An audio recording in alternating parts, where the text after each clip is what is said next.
एवं वेद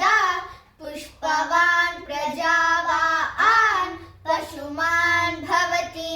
चन्द्रमा वा अपां पुष्पम् पुष्पवान् प्रजावान् पशुमान् भवति य एवं वेद योपमायतनं वेद आयतनवान् भवति अग्निर्वा अपामायतनम् आयतनवान् भवति योऽग्निरायतनं वेद आयतनवान् भवति आपो वा अग्निरायतनम् आयतनवान् भवति य एवं वेद योपमायतनं वेद आयतनवान् भवति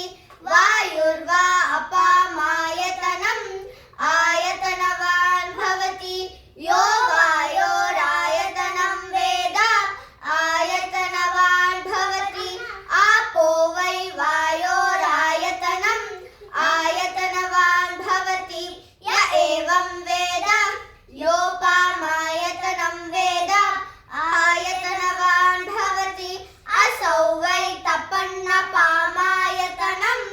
आयतनवान् भवति यो मुष्यतपत आयतनं वेद आयतनवान् भवति आपो वा अमुष्यतपत आयतनम् आयतनवान् भवति य एवं वेद योपमायतनं वेद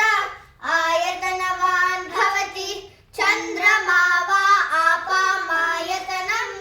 आयतनवान् भवति यश्चन्द्रमस आयतनं वेद आयतनवान् भवति आपो वै चन्द्रमस आयतनम्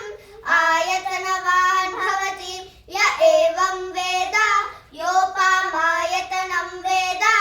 आयतनवान् भवति नक्षत्राणि वा अपामायतनम्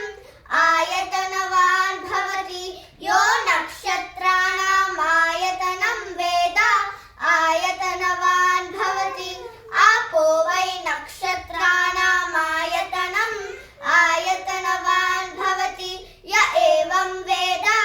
योपमायतनं वेद आयतनवान् भवति पर्जन्यो वा अपामायतनम् आयतनवान् भवति यः पर्जन्यस्यायतनं वेद आयतनवान् भवति आपो वै पर्जन्यस्यायतनम्